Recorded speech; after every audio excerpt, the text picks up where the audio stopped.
കണ്ണൂരിൽ സ്ത്രീയെ ട്രെയിനിനുള്ളിൽ വെച്ച് തീ കൊളുത്തി കൊലപ്പെടുത്തിയ സംഭവത്തിൽ പ്രതിയെ സംബന്ധിച്ച് ദുരൂഹത. കസ്റ്റഡിയിലെടുത്ത് 2 ദിവസമായിട്ടും പ്രതിയുടെ അറസ്റ്റ് രേഖപ്പെടുത്താത്ത പോലീസിന് ഇയാൾക്കെതിരെ വ്യക്തമായ തെളിവുകളും ശേഖരിക്കാനായിട്ടില്ല. കസ്റ്റഡിയിലുള്ള തമിഴ്നാട് സ്വദേശിയല്ല പ്രതിയെന്ന് സംഭവത്തിലെ പ്രധാന ദൃക്സാക്ഷി എം ഗോവിന്ദൻ പറഞ്ഞു. ഫോട്ടോ കണ്ടാൽ ഇയാളല്ല, ഫോട്ടോ കാണിച്ചത് ഇയാളല്ല, വേറെ ആളാണ്, ഇയാളല്ല. ഇല്ല ഇല്ല,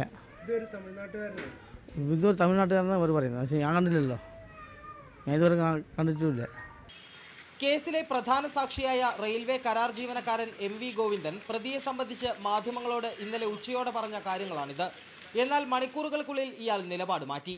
പിടിയിലായ സുരേഷ് കണ്ണനെ തന്നെയാണ് സംഭവ ദിവസം സ്ത്രീക്കൊപ്പം ട്രെയിനിനുള്ളിൽ കണ്ടതെന്ന് ഇയാൾ വൈകിട്ടോടെ പോലീസിന് മൊഴി നൽകുകയായിരുന്നു. ഇതോടെയാണ് പ്രതിയെ പോലീസ് കോടതിയിൽ ഹാജരാക്കിയത്. കസ്റ്റഡിയിലെടുക്കുന്ന പ്രതിയെ 24 മണിക്കൂറിനുള്ളിൽ മജിസ്ട്രേറ്റിന് മുന്നിൽ ഹാജരാക്കണമെന്ന നിയമം അവഗണിച്ച് 3 ദിവസത്തിനു ശേഷമാണ് ഇയാളെ കോടതിയിൽ ഹാജരാക്കിയത്.